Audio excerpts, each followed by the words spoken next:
A Thing in the Woods. Chapter 12. Up the stairs, get changed, brush teeth.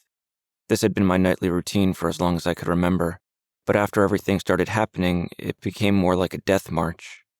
I'd stare into my own eyes in the mirror as though I were looking at my only real ally, asking for help, but getting nothing in response. It made me feel a little bit better to have spoken to Lucy about what was happening, and to know that I wasn't the only one who was being targeted by whatever this was. I wasn't happy that Lucy was being targeted, but at least she was there. She believed me. I left the bathroom and went into my bedroom. I'd gotten into the habit of looking around the room every time I entered it, even though I'd never seen anything unusual. I went to the window and cupped my hands over the glass so that I could see outside with my light on. I looked into the tall grass and as far into the trees as I could, but I saw nothing out there either. After I'd had my look around the place, I pulled out the blanket that I'd taken off of my bed for the summer and put it back on. I wanted the weight of it and the extra buffer between myself and whatever was coming into my room at night. I'd have preferred a baseball bat, a few grenades, and a flamethrower, but the blanket was the only thing that I thought my parents would let me get away with. After the blanket was on my bed, I sat down and started to ask myself what would happen if I just told them. I hadn't done a good job of it before. But what if I tried again? What if I explained everything in detail, and maybe even told them that Lucy was dealing with it too? I wanted my parents to hug me and tell me that it was going to be all right. I wanted them to take charge of the situation, as parents did with most situations. I just wanted to be a kid again. Both of my parents came into my room to tuck me in that night. It had been years since they both came to do it. Getting tucked in by even one of them was unusual at that point in my life. When I saw them there, I wondered what would happen if I just blurted it all out. I could feel the words forming in my brain, and I was so close to just saying them and being done with it. But I didn't. Both of my parents were treating me like a delicate little kid, sitting beside me on my bed and pulling the blanket up over me, looking down at me the way that parents do when they're tucking their kid in. It wouldn't have surprised me if they pulled out a Dr. Seuss book and read it to me at that point, but I also wouldn't have minded.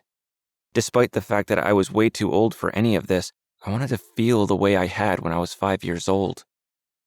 The thing that stopped me from saying anything to them was when my mother brushed the hair away from my eyes, smiled down at me and said, "We're going to have a good night tonight, right?"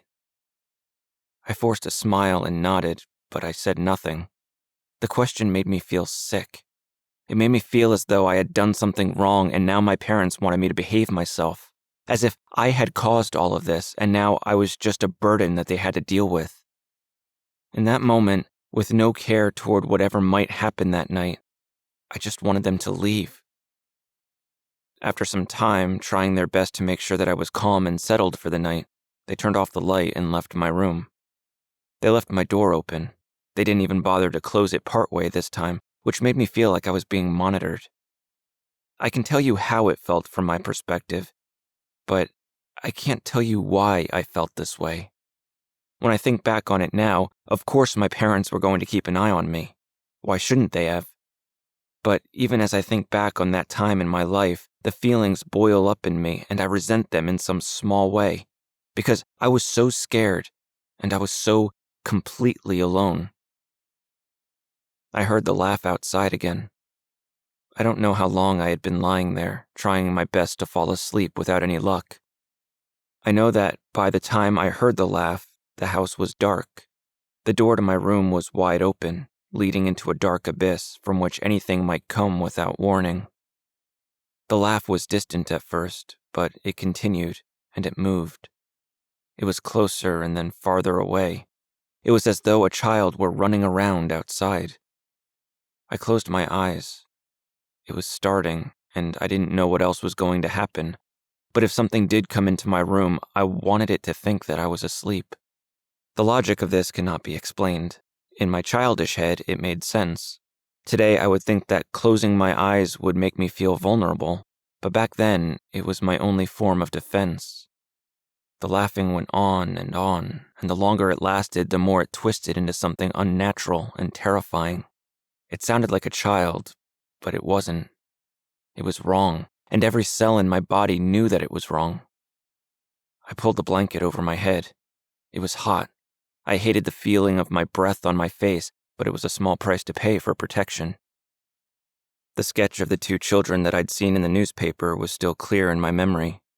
As I listened to that laughing outside, I imagined the little girl from that sketch.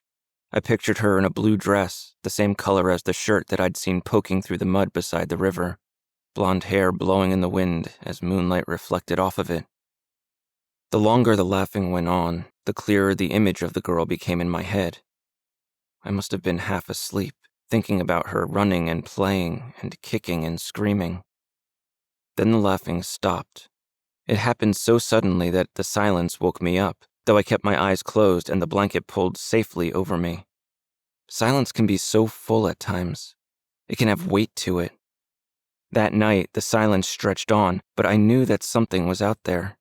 Hearing the laughter outside made me feel better in some way, because I could keep track of it. As creepy as the laughing was, the silence was worse. Then came the whispers. As I heard them, I could feel how open my door was. I could feel the darkness outside that door, and I could feel that darkness reaching for me. The whispers were the same as before. The voices were so quiet that I could barely make out anything but stray sounds, but they were clearly voices. I couldn't distinguish one from the other or tell you how many there were. I always assumed that there were two of them because that was how many dead kids there were, but I don't know for sure. All I know is that they were whispering over each other, back and forth, pushing at each other, arguing maybe. What would they be arguing about? Me? Why? The whispers went on for hours. Every so often I would hear what sounded like the same two words that I'd heard before in various forms. Tap, tap, tap, tap, tap, tap. I guess it wasn't really two words, but I always heard it as two words. For hours, I lay there listening to the whispers at the foot of my bed. At first, I expected something more. They were in my room. They were there for a reason. I was the only reason for them to be there. However, as the night went on, I grew more and more tired, until my fatigue was equal to my fear. I could feel myself slipping away, and I was terrified about what would happen when I did.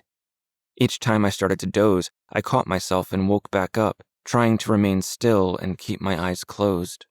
Acting asleep was fighting sleep. The act couldn't last forever. As scared as I was, I couldn't stay awake. Tap, tap. My thoughts were growing more and more foggy by the minute. If I could only last until sunrise, I would be safe. But the night would not end. The darkness wouldn't crack. The whispers went on. I fell asleep. There was a scream, unlike anything I had ever heard before or have heard since. It shattered my sleep, and I was sitting up in my bed with my eyes wide open before I even processed the fact that I'd heard a scream. The sun was beginning to rise, but just slightly. I was frozen in my bed. My sheet was in a crumpled mess around me. My blanket was folded neatly on a chair on the other side of the room. My heart was pounding, and I was breathing heavy. I didn't know what to do. I didn't know where to go. Then I heard my parents jumping out of bed, throwing open their door and running through the hallway. They had heard the scream. It wasn't the intruders. It was Lucy.